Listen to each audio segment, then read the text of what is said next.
Pakistan cricket at its best. 1 minute down, next minute up.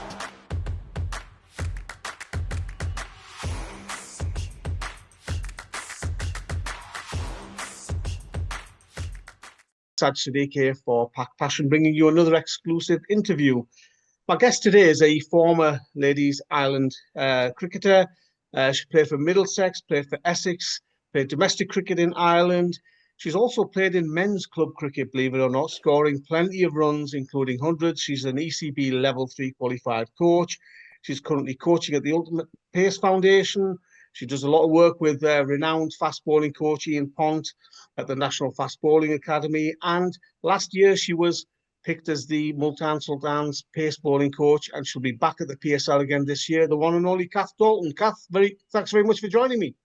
Thank you very much for having me. It's always a pleasure to be here, Saj. Kath, let's start with Multan. You're back there again this season for PSL 10, so you must have done something right last season then. That's exactly it. I think we obviously want to go one ball better this year. We had a fantastic season, didn't we, last year? It was a wonderful experience for me. Obviously, my first time being a fast bowling coach in the PSL. I absolutely loved every minute, and I'm flying a week today, so I'm very much looking forward to it. What's about the first season at the PSL? What did you think of the standard of cricket? Yeah, I think the stand was very high. It was an exciting tournament. I mean, we won a lot of games on the last ball, so there were actually a lot of very, very good contests in the PSL last year, which is great for the fans, but not so great when you're the bowling coach sitting on the side, as you can imagine. But yeah, it was a wonderful competition. There's so much talent in Pakistan. I mean, I went out to the draft in January, and looking at how many young, talented fast bowlers there are, we've got a couple in our team this year that I'm really looking forward to working with. So yeah, last year's PSL was fabulous. Obviously, would have loved to have gone one ball better, but we'll save that for this year, I'm sure. I can ask you, in terms of being beaten finalists and so close to winning the tournament, most of the tournament, you look the outstanding best team, and most people predicted Multan to win the tournament. What do you think needs to be improved upon slightly this year? Yeah, look, I think we were very successful in the group stage last year. We obviously topped the group, did very well in our qualifier as well, and obviously the final. I think, in a final, anything can happen. Things can go your way, and there's so many moments in that final where you could pick one run out of anywhere, whether it be a bit of fielding, somewhere maybe batting, we could have maybe done a little bit better, a different delivery, for example, when you're bowling. So there's always things that you want to improve on, but I think it's important for us to remember how well we did last year and really build upon that. I do believe we've got an incredible squad this year, looking at our fast bowling unit, looking at some of the powerful batters we have. I think that's going to slightly change our style potentially in the power play, which is going to be a little bit different. But yeah, very, very happy with how we went about things last year. And yeah, I think, to be honest, Saj, I think we were the best team in the tournament. We just didn't manage to get over the line in that final. Pakistan remains a fairly conservative country, Kath, and what challenges does it present to be not only an overseas fast bowling coach, but a female in the Pakistan Super League, which obviously is a high profile men's tournament in Pakistan? As I say, what sort of challenges does that present for you? The challenge is always giving your best as a fast bowling coach. I think that's always part of the challenge. You go into a franchise tournament or any tournament as a coach, you want to do really well. And there's always a little bit of, anticipation of how things are going to be with any coach, never mind male or female. And to be honest with you, Saj, everyone was so welcoming. I absolutely love going to Pakistan. It's a fantastic country. The people are just wonderful. The fans received me really well last year, which was great, and the players as well. It was, the environment that from the head coach to obviously our owner Ali Tareen have created this fantastic atmosphere where everybody feels welcomed. And yeah, I honestly didn't have any challenges outside the normal challenges I guess you would find as a fast bowling coach. But yeah, there's no challenge in Pakistan. There's great fast bowlers. It's a great place to be. And what about Mohammad Rizwan, who, we know he's quite religious, very conservative, and even when he gets interviewed by female commentators and presenters, he sort of doesn't look at them. Was he sort of, were you well received by him? Yeah, Rizwan is a fantastic leader. I just want to say that to start with. Somebody, when you're listening to him in team talks and how he goes about things as a leader, is he absolutely does everything from the front as a leader would. And he was brilliant with us. I know that he was coached by Sarah Taylor at Sussex when he had a stint over here in county cricket.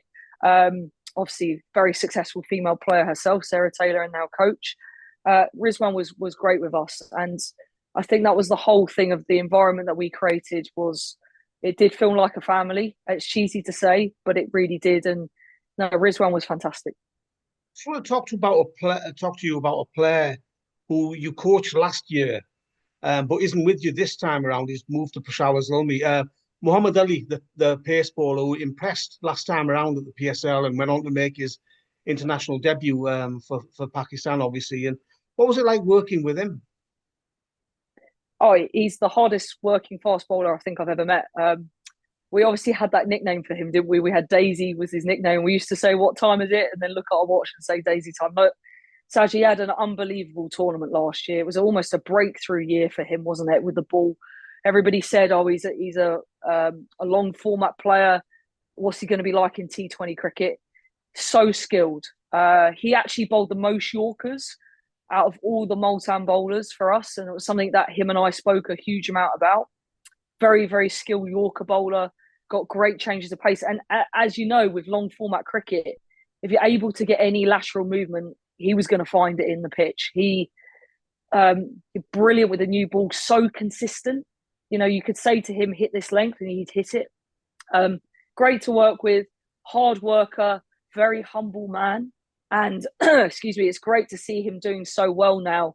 And nothing makes me happier than seeing Daisy go on and be successful. So I mentioned three of the fast bowlers that you're going to be working with this time around, Kath, and must be a mouth-watering prospect to work with these guys. You've got Akif Javed, who is probably one of the most improved fast bowlers in Pakistan. He's been very unlucky with injuries. You've got Mohammad Hasnain, who we all know about. He's played for Pakistan.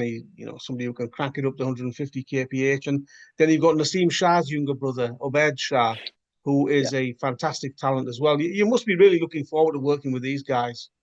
Yeah, I really am. I've done a huge amount of research on these guys recently, as you can imagine. And Akif is somebody I'm very, very much looking forward to working with.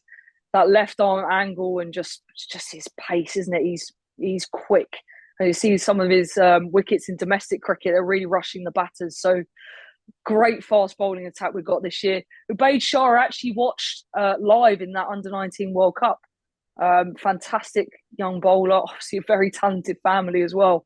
And we've got some great bowlers who are obviously senior, with Dave Willey and Chris Jordan coming back, Josh Little of Ireland. So there's a really nice balance in our bowling lineup this year of some very strong-minded overseas heads who are going to be there and supporting the young guys, and some very, very exciting talent. And as you said, Hasnain is quick. So I'm really looking forward to being in those nets with that much pace going on display on show. You mentioned Ali Tareen earlier, Kath, and we all know the fantastic work he's done for Multan Sultans and also Southern Punjab cricket.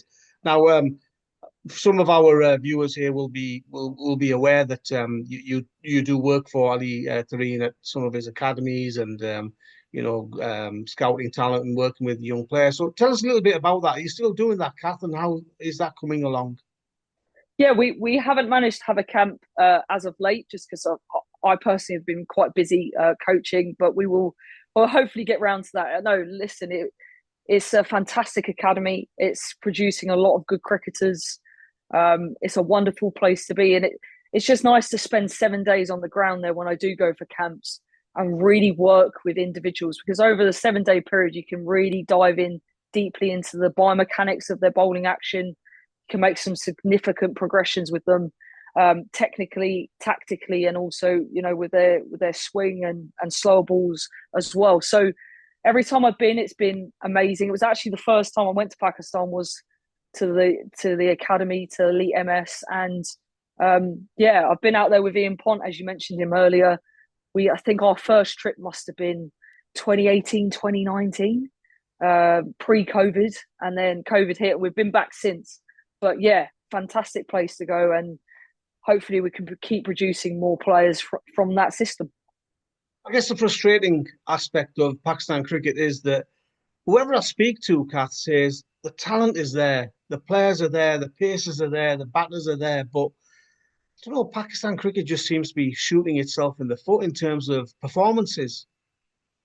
Yeah, I think there's a combination of things, isn't there? There's a lot of pressure playing for Pakistan, as there is with any international team, but I think there's a huge amount of pressure that goes with it. The workloads that these guys, talking from a fast bowling perspective, some of the workloads that these international players are doing now, it's just crazy. So it's no wonder they're not on the top game. I think there are a lot of fast bowlers out there who are just, going franchise to franchise, or they're playing international series after international series without much break. And they're genuine quick bowlers. I think that kind of workload does take its toll.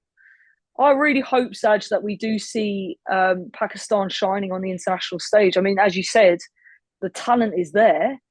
Everything, all the raw ingredients are there. There's no reason why they shouldn't be doing, really well on the global stage. And I watched a lot of the ICC Champions Trophy, and I'm actually supporting Pakistan now, which is quite crazy. But yeah, so I'm feeling your pain as well, Saj. But yeah, I think there will come a time where there's a change, and I'm not. I think it's very difficult from the outside to work out what's going on in the inside. So hopefully, from the inside, something changes, and they manage to become a successful team at some point in the future. We spoke about 12 months ago, Kath, about women's cricket in Pakistan and how keen you were to sort of spread the word, so to speak, because women's cricket in Pakistan is still very much a minority sport. We mentioned about how conservative the country is. What have you seen in terms of development of players and the awareness of women's cricket in Pakistan? Yeah, I think it's definitely growing. I think that's the case here as well. In the UK, women's cricket is definitely on the rise globally. I think the standard of cricket in Pakistan is getting certainly a lot better. May last year, I actually took my little niece to see Pakistan versus England at Chelmsford, which was really nice. And Fatima Sana was involved with Multan Sultans last year, so I got to meet her and met her after the game as well. We were just chatting, and I think it's definitely on the rise. I'd love to see a women's PSL. I think that would definitely change the game. A bit like here in the UK, soon as the women got involved in the 100 set up, it was on television. More and more girls got to see females playing cricket on television. I think that completely changed the landscape here in the UK. So in Pakistan cricket, I think if they decided that there was going to be a women's PSL, there's a bit more money in it. That's where you start to see a bit of a change. But yeah, the standard is very good. I mean, I've worked with some of the girls at Elite MS as well. Some of the state players. The standard's good. It's there. They just need a bit more support and encouragement and a bit more exposure, I suppose.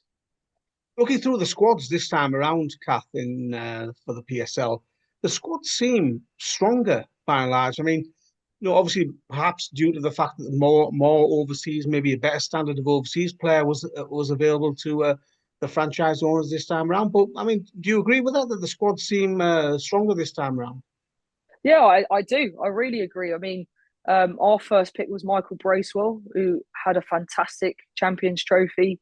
We've got some wonderful players in our squad, and equally in the other squads, there's some top line international players this year.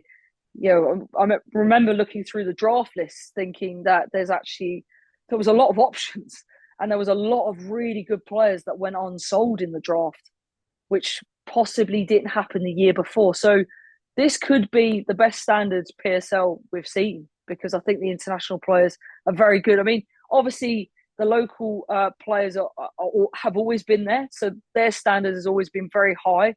And then combining that with some overseas talent that we've got this year in the PSL, I think it's going to be a really exciting tournament. And Multan to win the tournament, of course, Kath. Of course. I would have it no other way. We'll just try and make it not so nerve-wracking this year. Let's try that. Kath, wish you all the best at the PSL this time around. I'm sure you'll do a fantastic job as you did last time around, and I'm sure you'll have great fun working with some of those pace bowlers that you mentioned earlier on. Appreciate your time and wish you all the best for the future. Thank you, Saj.